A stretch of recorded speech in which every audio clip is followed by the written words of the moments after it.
భోగాపురంలో Alluri Sitaramaraju international airport కార్యకలాపాలు August 17 అర్ధరాత్రి 12 గంటల 1 నిమిషం నుండి ప్రారంభమయ్యాయి.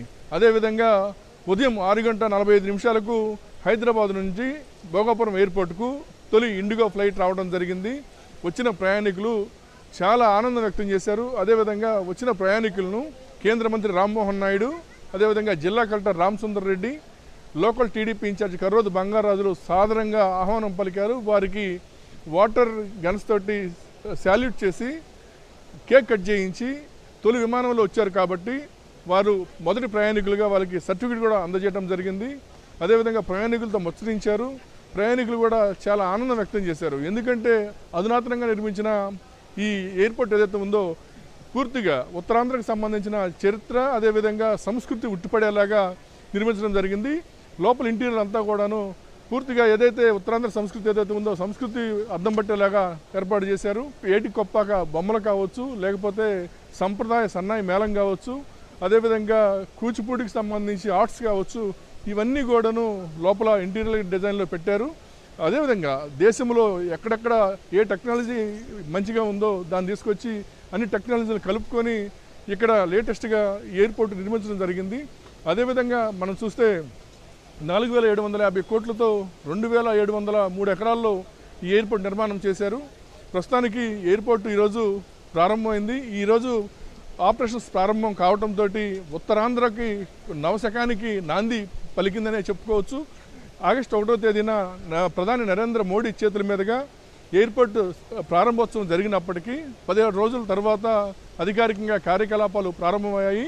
ఏదైతే ఇప్పటివరకు విశాఖపట్నంలో కొనసాగుతూ వచ్చిందో విమానాశ్రయం VTZ అనే కోడే ఈరోజు భోగాపురం ఇంటర్నేషనల్ ఎయిర్పోర్ట్కు కూడా అదే కోడ్ని కొనసాగిస్తూ అధికారికంగా కూడా కార్యకలాపాలు ప్రారంభించారు. ప్రస్తుతానికి ఈ విమానాశ్రయంలో 60 లక్షల మంది ప్రయాణికులు ప్రయాణించేలా తొలి దశలో దీన్ని నిర్మించడం జరిగింది.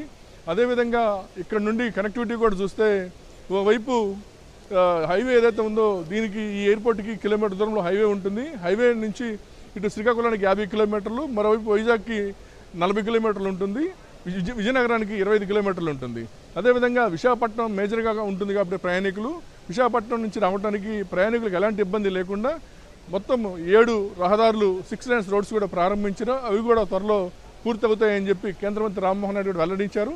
అదేవిధంగా మరింత కనెక్టివిటీ పెరిగేందుకు విశాఖపట్నంలోని ఆర్కే బీచ్ నుండి భోగాపురం ఎయిర్పోర్ట్ వరకు సముద్ర తీర ప్రాంతంలో బీచ్ కారిడార్ కూడా నిర్మించేందుకు కేంద్రం ప్రతిపాదనలు ఓకే చేసి 8,000 కోట్ల నిధులు కూడా మంజూరు చేయడం జరిగింది. త్వరలో బీచ్ కారిడార్ కూడా ప్రారంభించి కనెక్టివిటీని పెంచే విధంగా త్వరితగతిన పనులు పూర్తి చేస్తామని కూడా కేంద్ర మంత్రి చెప్తున్నారు. అదేవిధంగా చూస్తే ఈ భోగాపురం ఎయిర్పోర్ట్ సెంట్రిక్గా చాలా అభివృద్ధి కార్యక్రమాలు చేసేలాగా రాష్ట్ర ప్రభుత్వం కూడా ప్లాన్ చేసింది. ఎందుకంటే ఈ భోగాపురం ఎయిర్పోర్ట్ ఒక గేమ్ చేంజర్గా భావిస్తున్నారు. ఈ భోగాపురం ఎయిర్పోర్టు సమీపంలోనే ఏదైతే ఎయిర్పోర్ట్కి సంబంధించి వివిధ అనుబంధ సంస్థలు ఉంటాయో ఆ సంస్థలన్నీ కూడా నిర్మించేందుకు ప్లాన్ చేశారు. అదేవిధంగా ఐటీ సెజ్ నిర్మించేందుకు ఇప్పటికే 1,500 ఎకరాలు భూసేకరణ కూడా చేస్తున్నారు. దీనికి సమీపంలో ఐటీ సెజ్ కూడా పెట్టేందుకు సిద్ధమయ్యారు. అదేవిధంగా 5 స్టార్ హోటల్స్ కూడా నిర్మాణం జరుగుతున్నాయి. మరోవైపు బీచ్ కారిడార్ ప్రారంభమై పూర్తయితే బీచ్ కారిడార్ పొడవును కూడాను రిసార్ట్స్ కావచ్చు, లేకపోతే అనేక ఎంటర్టైన్మెంట్ జోన్స్లా పెట్టి ఇది ఒక పర్యాటక ప్రదేశంగా కూడా తీర్చిదిద్దేలాగా రాష్ట్ర ప్రభుత్వం ప్రణాళికలు సిద్ధం చేసింది.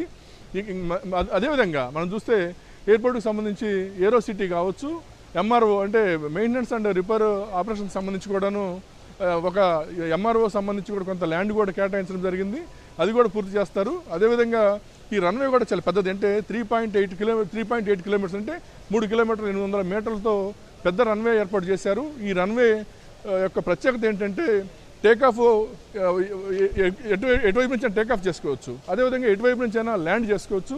అదే ఆ విధమైనటువంటి ఫెసిలిటీ మన ఇక్కడ ఉన్నటువంటి రన్వేకి మాత్రమే ఉంది. అదేవిధంగా ఫ్లైట్లో టేకాఫ్ అయినా ల్యాండ్ అయినా సుమారు 5 నిమిషాల పాటు సముద్రం మీదనే ప్రయాణిస్తుంది.